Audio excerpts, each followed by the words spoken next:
difference between the 50th anniversary and the 51st event, but you guys do the math, you'll figure it out. It'll make sense when you pull out your calculator. But in any case, I do want to talk about a big story that is sort of making its rounds, and it is a big one. Now, it involves the perennial runner-up at the Mr. Olympia, Kai Greene, and I got to be honest with you, this year's Olympia, obviously the Olympias are always big stories for who is competing in the contest.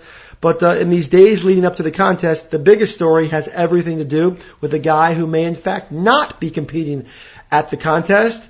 And for those of you guys who perhaps haven't been following it, word came in over the last few days and weeks of some uncertainty surrounding Kai Greene, whether or not he would make his way to the Olympia stage. There are all sorts of theories as to why this might be playing out. There's some personal business matters that I'm sure Kai will speak on later that might be impacting his decision as far as what he wants to do with this year's Olympia. But regardless of the reasons, regardless of the circumstances or the specifics, as of this moment, Kai Greene has not signed his contract to compete at the Olympia. And for those who aren't completely familiar with how it works, the way it goes down is the folks over at American Media, they send out contracts to these athletes, those who are qualified to compete. They get a contract, they sign it, and the contract covers all the various bases that relate to competing at the Olympia. And it is sort of protocol that an athlete signs the contract as his formal way of saying, I will be in this year's contest. Well, Kai never signed it. The deadline has come and gone for him to do that. Now, of course, the deadline on many levels, it's sort of a gray area item. The definitive rock solid deadline is when we all get to Vegas this weekend and we arrive at the Wednesday athletes meeting. And at that meeting, the question will be whether or not Kai shows up. And if he shows up and he signs his contract, my guess is perhaps he could still be allowed to compete. That, of course, is up to the folks at the Olympia, Robin Chang, AMI, and Mr. Mannion, and all those folks who make those important decisions. But as of this moment, Chad, Kai Greene is not on the list. His contract is not in. And according to Robin Chang, the director of the event who I spoke to just the other day, as of right now, Kai Greene is not on the list. Well, it definitely gives us something to talk about, and it seems like there's always something to talk about with Kai. But there's a couple different sides to this, and when you start looking at all of this, and we're trying to wrap our heads around what Kai is thinking, which is impossible. But I know that Sean can probably elaborate on this, but I know, obviously, I'm married to Kim, and she's competed at the Olympia and won it 4 times. And going into any show, I don't care how big or how small, you know what you're doing. And I don't believe for a minute that Kai is just in limbo right now. Like, everybody kind of thinks, like, is he going to compete? Is he not going to compete? Oh, he's up and down. Maybe he'll show up. Maybe he won't.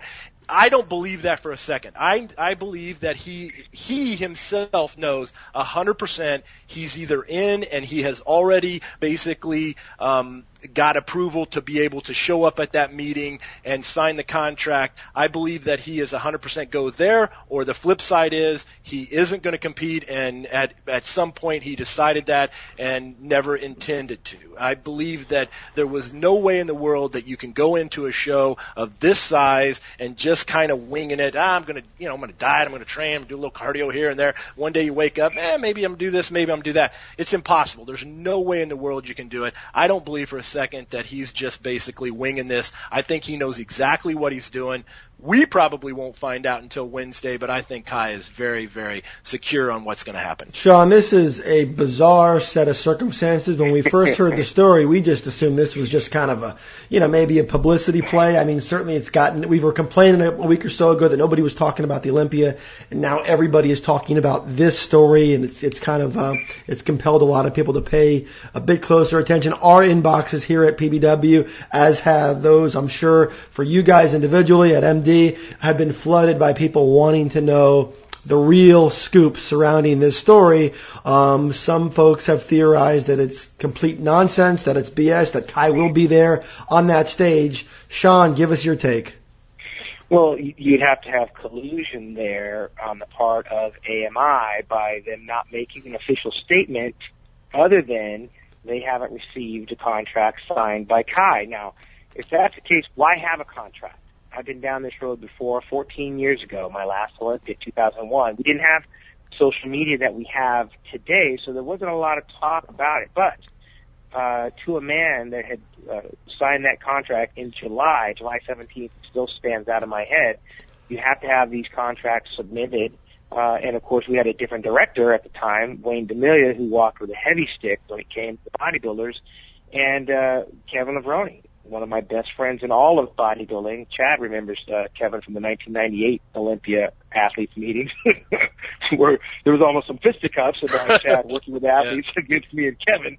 And Kevin was my boy, and he never signed a contract, and I knew it. And when I got to Las Vegas, of course, independently and individually, I walked up to Wayne D'Amelia and said, "What's the deal, man? I mean, you're going to let this guy compete?" And he said, "Well, you have to talk to his boss." Well, Kevin was also a Weider athlete. Back then, Weider had a stronghold over all the athletes. We were all signed by Weider, and Wayne passed the buck on to Joe, basically saying Joe wants him in the show, and so he's going to be in the show. What did Kevin do to thank Wayne? He showed up late to the athletes meeting in 2001 and got yelled at like a 5-year-old kindergarten kid by Wayne in front of everyone. And Kevin, ironically, wound up placing third place right in front of me, knocking me out of the top 3 in my bronze medallion. So I had a very personal attachment to them allowing Kevin, without a contract, to get in that contest. And the protocol was that we were threatened that we were going to be suspended or at least not able to compete in Mr. Olympia without signing the contract. The contract is there so that the promoter can use the image and the name and the likeness of the athletes competing in the show to promote the show. Now, the flip side is if Kai decides not to compete and Weider AMI promotes that Kai is in there and they're selling tickets using Kai's name and the return and the rubber match between him and Phil and all that stuff, and the show's over and Kai doesn't compete, Kai can turn around and hire an attorney and say, look, they used my name and likeness to promote a contest, to generate revenue, to sell this show, and I never signed the contract. I want to sue for $1 million. Kai wins that lawsuit.